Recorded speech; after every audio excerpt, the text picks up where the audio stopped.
Good morning. Let's go to K14 to continue examining whether or not there was a worldwide flood that was recent or not, maybe many floods over the earth, over millions of years, thousands of years. Let's take a look at the evidence, see which it might best support, or maybe it's plausible for both, creationism or evolution. Here's where we go, BibleStudyManuals.net, K14.htm. Then we're going to look for Vernon McKee. Before this, yesterday we looked at 100 evidences from the Bible and from non-biblical references and observations. These references go by this. If the Genesis flood actually was worldwide, then the strained exegesis associated with the day, age, and gap theories becomes unnecessary and harmful. Because Christians have tried to reconcile, harmonize the Bible with what people say evolution it can be observed to do, which they can't actually say they've observed it, but they maintain that anyway. And the tabulation below, the table below, there are listed reasons why the flood should be accepted as a true global cataclysm of recent origin. I'll go through some of these, but there are over 100 you can look at. Water above the atmosphere in Genesis 1:7 says must have been global in extent. No rain on the earth must have been a worldwide condition. The earth mist watered the whole face of the ground. And in Eden, the geography no longer is in existence. So lots of water probably dissolved all of that, changed it. High civilization at dawn of history, not continuous with the present world. Longevity of an antediluvian patriarchs indicates distinctive biosphere. Man had multiplied on the face of the earth. Demonic human unions coextensive with mankind. Universal evil inexplicable in post-diluvian society. The repentance of God extended to the whole animal creation. Earth was filled with violence and corruption before God. All these things point to a cataclysmic worldwide event, water, flood, of recent time. The ark, too large for regional fauna. Everything with the breath of life to die. Purpose of the ark was to keep two of every sort alive. Animals of all kinds migrated to the ark. This is worldwide cataclysm, not local. And we can go on down a little bit further. From other biblical writers besides Genesis, the waters overturned the earth, it says in Job. The flood testified God as eternal king. Flood terminated by crustal tectonics. Waters of Noah went over the earth. The days of Noah like those when Christ comes. The flood took them all away. The flood destroyed them all. Noah warned of things that he'd never seen before. Noah condemned the world by his faith. We move on, it goes on and on. Now from non-biblical evidence, which most people would be more interested in, there was a worldwide distribution of flood traditions, epics, stories from different civilizations that all talk of a worldwide flood. Difference in details. Origin of civilization near Ararat, Babylon region in post-flood time. The convergence of population growth statistics on the date of flood. Dating of oldest living things at post-time flood. Worldwide occurrence of water-laid sediments and sedimentary rocks. Recent uplift of major mountain ranges. Marine fossils on the crests of mountains. Evidence of former worldwide warm climate. Necessity of catastrophic burial and rapid lithification of fossil deposits. Worldwide cataclysmic event. Recent origin of many datable geological processes. Worldwide distribution of all types of fossils. Uniform physical appearance of rocks from different ages. Frequent mixing of fossils from different ages. These are ages imposed upon without proof, world history, by evolutionists. Near random deposition of formational sequences. Equivalence of total organic material in present world and fossil world. Wide distribution of recent volcanic rocks. Evidence of recent water bodies in present desert areas. Worldwide occurrence of raised shorelines and river terraces. Evidence of recent drastic sea rise in sea level. Universal occurrence of rivers in valleys too large for the present stream. Sudden extinction of dinosaurs and other prehistoric animals points to a worldwide cataclysm all over the world. Rapid onset of glacial period. Evidence of polystrate fossils. Preservation of tracks and other ephemeral markings throughout the geologic column. How's that? Worldwide occurrence of sedimentary fossil graveyards in rocks of all ages. And I say, quote, in ages, because these are imposed upon the point of view of people on the earth, because they decide that the rocks are as old as the fossils, but then they say the fossils are as old as the rocks. That's circular reasoning. Absence of any physical evidence of chronologic boundary between rocks of successive ages. Occurrence of all rock types, shale, limestone, granite, and so on, in all ages. Parallel of supposed evolutionary sequence throughout different ages with modern ecological zonation in the one present age. Lack of correlation of most radiometric ages with the soon paleontologic ages.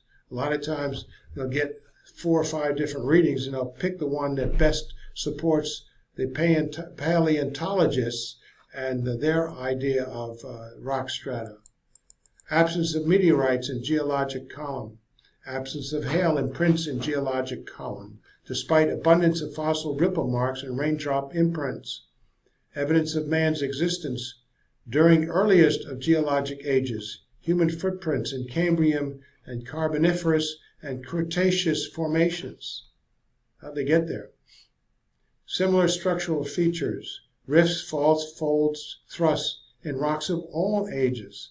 Absence of evidence of drainage systems and sediments of any ages except the most recent. 99. Hydraulic evidence of rapid deposition of each stratum and of continuous formation of every sequence of strata with no worldwide time gap between any formation and another above it. Finally, 100. Numerous modern sightings of probable remains of Noah's Ark at about 15,000 feet elevation in an ice cap on Mount Ararat. So, Dr. McGee says there have been other discoveries that have been revealed as something concerning the flood, and I would like to pass on to you the words of Dr. Shelley, who takes the position that the flood was universal, that it covered the entire earth. The most striking example of this is found in the case of mammoths. These elephants are found buried in the frozen silt of the tundra, Siberia, all over the length of the continent of Asia and in the north of Alaska and Canada. They are found in herds on the higher ground, not bogged in marshes, hundreds of thousands in number. He goes on to say that these elephants have been examined and found to have drowned. If they had just gotten bogged down, they would have died of starvation. The farther north one goes, the more there are, till the soil of the islands of the White Sea inside the Arctic Circle consists largely of their bones mingled with those of saber-toothed tigers, giant elk, cave bear, musk ox, and with trunks of trees and trees rooted in the soil. Some of those trunks go through the rock strata. Did they live billions of years old? No. Maybe water did it. There are now no trees in those regions, the nearest being hundreds, almost thousands of miles away. The mammoth could not eat the stunted vegetation which now grows in this region for but 3 months in the year, 100 square miles of which would not keep one of them alive for a month. The food in their stomachs is pine, hawthorn branches, and so on. These mammoths were buried alive in the silt when that silt was soft. They and the silt were then suddenly frozen and have never been unfrozen, for they show no signs of decomposition. Mammoth ivory has been sold in the London docks for more than 1,000 years. The Natural History Museum purchased a mammoth's head and tusks from the very ivory store of the London docks. This head was absolutely fresh and was covered with its original fur. Dr. Boss says one of the areas of tropical consideration in the world today and found in all primary records of all the cultures of man, is that there was a worldwide flood at some time in the past. Not only are there records of a worldwide flood in the legends of nations and civilizations of history, but over 500 cultures have left writings or oral records relating how a few people survived a flood. For example, in the Chronicles of Babylon, the gods were said to have told a man to build a boat with 9 decks and to fill it with cattle, wild beasts, and food, because the world was to be destroyed by a flood. After a rain lasting 6 days, and according to the Babylonian record, this Chaldean Noah sent out a dove, a swallow, and a raven. Again, according to the ancient Babylonian account, when the man left his ship, he offered a sacrifice, and the gods were so pleased they made this man and his family gods also. Now we have the ancient Greek legend. A man made a box in which he put all the things necessary for life. The story goes to relate that the god Zeus sent a great rain, and the man and his wife closed themselves in the box. Everyone else died in the flood, except those who could climb on top of the highest mountains. And after 9 days and nights, the rain stopped. The man and his wife closed themselves in the box. Now in India, there is a traditional account of a fish named Manu that warned a man about a flood that would kill everything. The man built a boat, and only he was able to escape. Dr. John Morris, in his book, Noah's Ark and the Lost World, recounts many of the legends and traditions of past civilizations about a flood that killed all the people in the world, with the exception of a few souls. In all the various accounts by different nations, races, and languages, the essential facts relating to a great deluge correspond with the biblical record. In legend after legend and report after report, the collective evidence is that there was a flood that covered the earth, and there were only a few survivors.